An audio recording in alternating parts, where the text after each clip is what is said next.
This is a Denix replica of an 1860 Colt, and the replica itself is about 40 years old.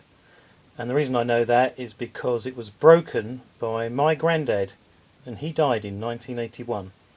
That's why I've taken it apart, so we can look at the component parts. So we have the barrel with the working ramrod, the cylinder,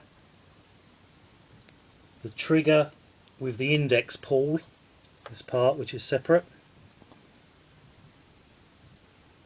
the mechanism guard, the 3 screws, the 2 larger ones, this one and this one, act as pivots for the trigger and for the hammer.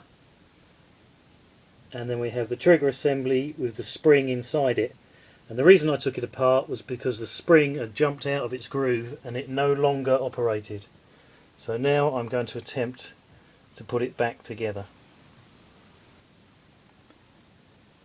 This little piece of metal is the broken off pin that held the barrel in, and what I've had to do is replace it, and I've replaced it with a steel nail head,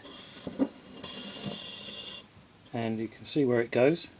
I've taken a lost head nail, sawn the head off, drilled a hole the same size as the shank, and then glued that in with araldite metal and let it set, and now that's extremely strong.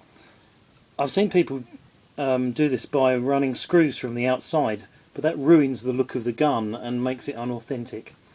I think if you were going to do that, you should at least use a very small grub screw so that it can't be seen very easily. This thing, I couldn't fix that back on. I tried using various different adhesives and it would not have it. Once it's snapped off, you can't put it back. In order to put it back together, I've made this very simple jig out of a block of wood and a couple of sawn nails. We'll go and have a look at how I did that. In order to make the jig, I need 2 headless nails, and I've already cut the head off of that one because that's what I used to make the replacement pin with. So I'll cut them to the same length using a junior hacksaw.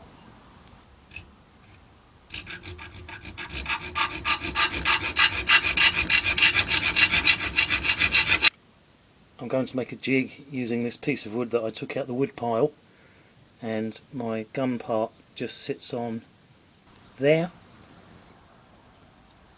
I'm just tapping the sawn off nails through to make a jig. I'll put them in part way and then I'll put the other half of the gun on to make sure that they're exactly lined up, and then tap them all the way in. There's a little bit of leeway because the holes on this side are bigger for the screw heads, so just here, that hole and that hole are bigger than the ones on the other side. This hole I'm going to leave unjigged because I can drop the screw through and hold the plates together when I take it off the jig, and it won't then all ping apart. At least that's the theory. Because these are a really nice tight fit, you have to deburr them after you've hammered them in. Just do that with a rough file. I've already done it, but you get the general idea. This is the trigger assembly, and the spring sits inside it like that. The spring itself was bent and damaged, and I've reformed it, and I've actually cut the end off. Now, the spring connects with this pawl by passing up inside it. This will actually come off, and you can see that it has a metal groove. The metal groove is very slender, so what I've done on this side is I've taken a hacksaw and I've made it deeper. You have to be careful not to saw it off, obviously, but that means that the spring will sit into that groove and not keep pinging out while you're trying to put it back together. I've put the gun on the jig. You have to put the trigger assembly in first, and you push it in from the top, and you can then see that it can rotate. Now the hammer has a groove in the underside of it, and that locates on the spring, and the spring is in there and it runs down into the handle. If you don't have to take the handle apart, don't, because that's very difficult. So that then drops onto that point, and the spring then sits in the bottom of it, and there is a connector here which has got a little tooth in it, so it should all drop down. This is loose at the moment because there's no spring. The next thing is you can drop in the spring. That goes there, and that will continually try to fall out, so this is the most difficult part. And then the pawl goes in here. You'll see there's a little bit of red grease here. This is bicycle grease. I've put that on just to make sure that it doesn't stick. Now what you have to do is to get that spring in the back of that. You need to lift the gun up on the pins so there's enough clearance from when you try to drop the barrel on. I've just packed this with a piece of cardboard. And then you have to bring this spring in underneath this pawl, drop it into the slot and bring it back there. And while you're doing that and you're holding it in place, it's going to try and ping out, especially this part. This should sit in its correct disposition, so you have to get your thumbnail in there and hold it all in the right place, and then bring in the barrel of the gun and drop that into its pin, like so. So now these parts are all in the correct disposition, and what I found is the easiest way is actually to just manipulate it so it sits in the right place. Now those parts are all going to try and ping out, but I'm hoping that when I introduce the side plate,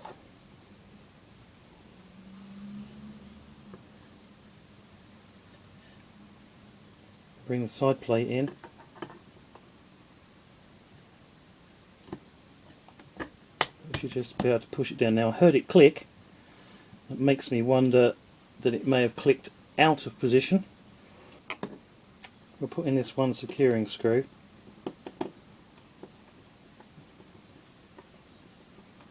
I've greased all these things up, by the way, and that holds the side plate in. Okay, well that's now held all in position. Now the trick is going to be to get the other screws in without the mechanism popping out. So I need to slowly bring that up.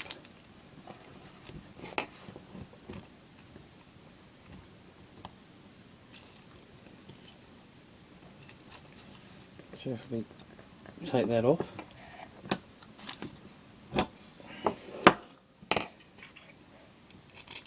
put that screw in, put that screw in. Now these things are all under tension from springs, so they need to be kind of fiddled and pushed until they actually click in place.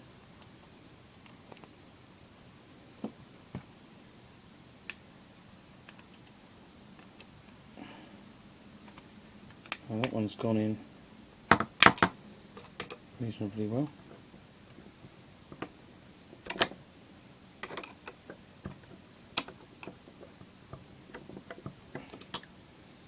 Obviously what I don't want to do is strip the threads, because that would be a disaster.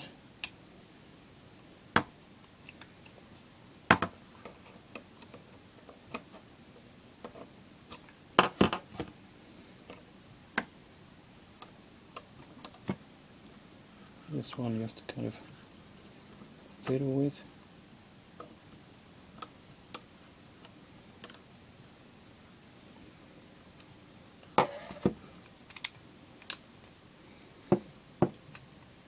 Now if you look, that's kind of twisted.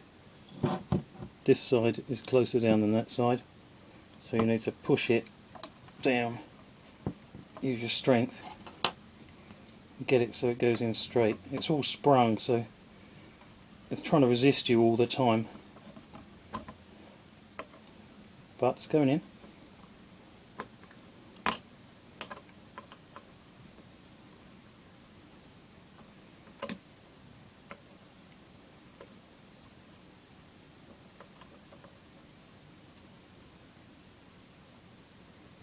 Okay, well let's hope